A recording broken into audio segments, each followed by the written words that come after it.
Hey there, everyone. I'm meteorologist Cassie Nall, and this is your 10 weather impact recap for the week. Let's start with a look at our top weather stories from around the country. Starting with last Friday's tornado in southeast Kentucky.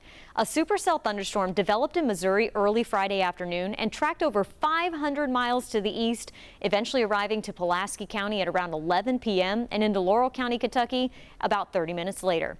This is drone video from the path of that tornado showing how strong and damaging the wind was that night. As of this recording, 19 people died during that storm, one in Russell County, one in Pulaski County, and 17 near London in Laurel County. After severe storms impact an area, teams from the National Weather Service survey the damage to determine whether the damage was caused by straight-line winds or tornadoes, and to estimate how strong those winds were when they moved through the area. In Laurel County, most of the damage was concentrated near the London community. Jane Marie Wicks from the National Weather Service in Jackson, Kentucky, says that the wind on Friday night was devastating. There's catastrophic damage through here for sure. There is not much left of what was the houses, and so our hearts go out to everyone that's trying to go through the rubble of their lives, unfortunately. And here are the final results of that damage survey. The tornado that impacted Pulaski and Laurel counties in Kentucky on Friday night was an EF4 with maximum winds of 170 miles per hour. The path was 55.6 miles long and almost a mile wide in places. This is the strongest and deadliest tornado on record in Laurel County, and one of the strongest and longest track tornadoes in southeast Kentucky history. Tornadoes classified as EF4 or EF5 are considered to be violent tornadoes, characterized by extremely high wind speeds and catastrophic damage, making them very rare and responsible for the majority of deaths from tornadoes. I've been through 7 hurricanes when I lived in Florida, and none of them compared to what this happened last night. This tornado was the scariest thing I've ever experienced. The tornado that tore through parts of southeast Kentucky happened after dark, destroying homes and devastating communities while many residents were sleeping. Lauren Lovett shares what people near London experienced as the tornado ripped through their neighborhood. The tornado left behind all this destruction and took the lives of several people here in the Sunshine Hills neighborhood. One man I talked to says he's never felt closer to death, and he's just lucky that both him and his family are alive. You could feel it trying to suck you up. Dwight Croy says he and his family were the closest to death they'd ever been. I've experienced a lot of things in my life. I was trapped in a coal mines one time for 3 days, and that didn't even compare to this. He says they're lucky to be alive, but some of his neighbors didn't make it. They said that the old lady that lived in that single wide there, they found her under the bed with a Bible in her hand. And then there's 2 across the street from her there, and both of them lost their lives, and then one on down the road there. So I know of 4 right there. Croy says he doesn't know what the next steps are, but he's working to recover what he can. In the same neighborhood, J.R. Williams and his family hid in their downstairs bathroom, hoping the roof wouldn't come off. They got through the night with little damage to their home. Well, first of all, our hearts go out, and it makes you fortunate just to have the minimal damage, but some of these houses have been leveled. Williams says he hopes people will continue to pray for and support his neighbors. I know things can be frustrating, like if you lose a door or lose a fence, but just look at the damage that's here. I mean, some people don't have a home to go back to. And just know there's people that care about you, people that look out for you. For Croy, he says he just thanks God his family is still together. We were within a few feet of being dead. That's how close death was. So, I mean, we thank God for it. Croy says he's spending the day working to collect all of the important items that he needs, and later he and his family are going to be looking for a shelter, though he says it'll be difficult as he has 3 large dogs. I'll go ahead and send things back to you. We learned about a miracle of survival in these storms as a mother pulled her baby out of the debris that was once her home. Tara Holyfield rushed to get her son when she heard the winds pick up, but the storm arrived first. She was blown away from him and eventually found him in a pile of debris with just some cuts and scrapes. Honestly, couldn't tell you. It was such a blur. I could hear him screaming. He was screaming, crying. And I just darted to where he was screaming and crying, and I found him. He was kind of like in a little bit of debris, and I just picked him up and I started running. And thankfully, he only needed a few stitches. And another story from the storms, a Kentucky veteran spent his life serving his country, and now his community has the opportunity to serve him after he lost his home he had just moved into. Here's Sean Martinelli with a powerful reminder of what it means to lift people up in times of loss. What's behind me here is what's left of Frank Tyson's place. Frank served our country in the Marines. Now in his time of need, others here in this Kentucky community are serving him. I know how this looks. Another story of a home down. But it's also a story about lifting up. It is. It really is. It's been such a blessing. Frank Tyson grew up poor, bought his first pair of blue jeans at 15, bought this home at 74. What did this place mean to you? Oh, well, I was hoping, this would be where I finished my life at. But, 2 months ago, Frank moved here with his 13-year-old stepson, Skylar. Before he could send their third mortgage payment, nature sent a storm. Got him in the house, and here we are today. David Sparks sold Frank the home. He showed up at the loan closing in a suit and tie and said, I'm getting my new house today. And now he's starting all over. When you see this, what goes through your mind? Oh.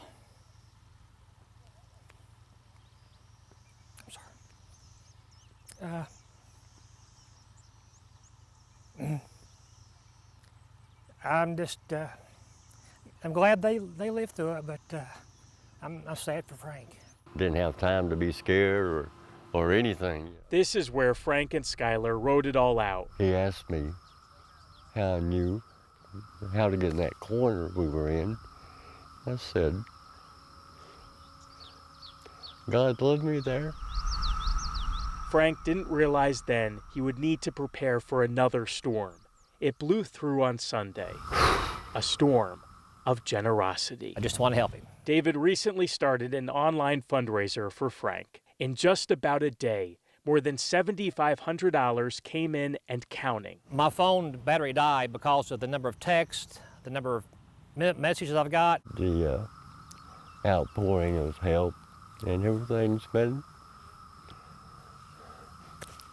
amazing. Frank couldn't tell us if he will rebuild here or not.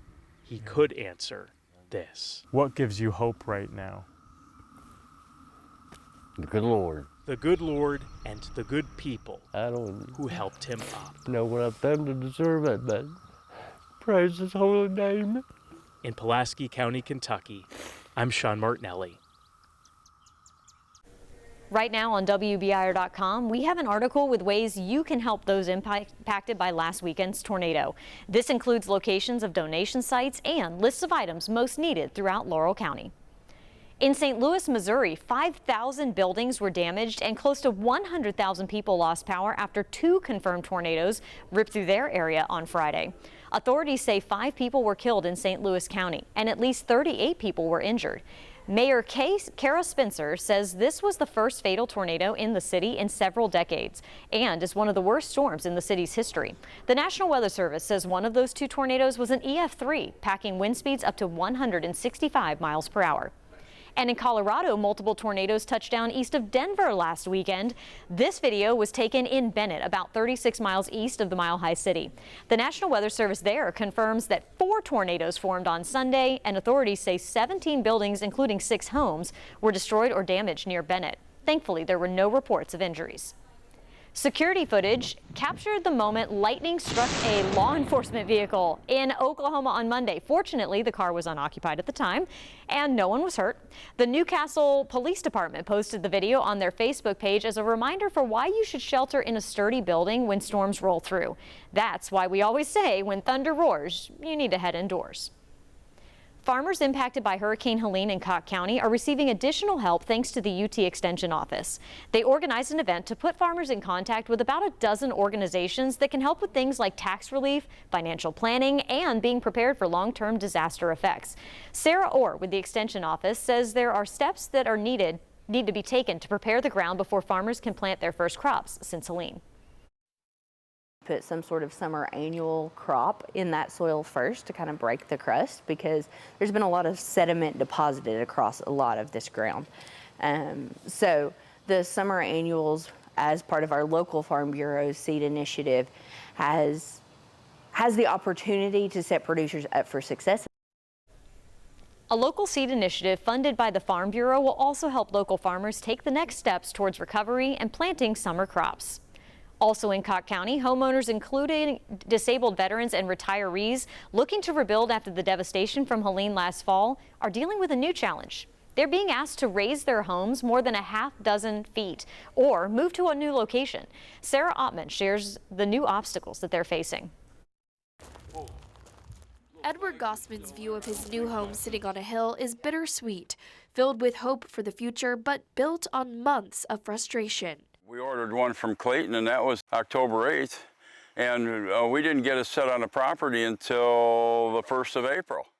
After the flood, the 70-year-old veteran and his wife faced a difficult choice: elevate their home 8 feet or move it uphill. That's the floor height. It's going to be rough. I mean, we're going to have a pretty sizable monthly mortgage unless we can get some help getting it paid down a little bit. Their story is echoed throughout the county. Volunteer Dallas Short says many people are facing financial and emotional devastation. They say about 50% of the damaged homes are elderly, and these people, you know, they're the last quarter of their life, and they're retired, and some are disabled. Where are they going to get the money from? The rebuilding process hinges on damage assessments. And if you're under 50% or 49.999, you don't have to lift your house. But if you're above 50% or more, you have to lift the house. But Short says damage assessments were inconsistent, conducted months late, and many homeowners weren't notified. There's houses that it's 20% here, and directly next door is 80%. County Property Assessor Macy Reed says the process hasn't been perfect, pointing to a lack of training and preparedness for a disaster of this magnitude. We weren't trained prior to Helene happening on anything that we were going to be doing, and then received a one-day training essentially on this. She says the assessments weren't based on guesswork, and the federal tool they used is designed to count everything that needs to be replaced, even if it's already been removed. It's not a situation where like you had to go out there and say, oh, this house looks like it's 60% damaged. We're going to write 60% and be done with it. Still, Gossman says the county failed to communicate with those most affected. They haven't talked to anybody. They haven't talked to us. I haven't seen anybody down through here offering any help or answering any questions. County leaders encourage homeowners to use the appeal process. You can find that information and a checklist for what is required to rebuild in a flood zone at our website, WBIR.com. This spring has been a super active severe weather season across the country, and we had another round of storms in East Tennessee on Tuesday night. Check out the nearly constant lightning as severe weather moved across the region.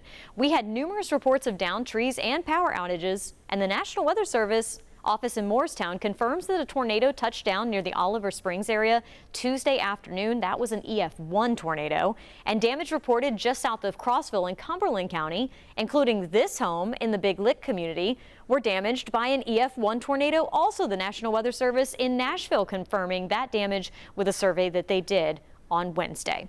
Now let's get a check of your 7-day forecast and take a deep breath. We've got cooler air and mostly quieter conditions coming as we move into our Memorial Day weekend. There could be some showers and some thunderstorms coming in as we go Sunday into the day on Monday. As of right now, we're not highlighted under that severe weather risk, but obviously check back for the updates. Flooding actually may be more of a concern as we get into that time frame because in addition to being an active severe weather month, it's also been a very wet one. Thank you so much for joining us. And remember, you can always get the very latest with the forecast in the 10 News app. It's free to download in the App Store.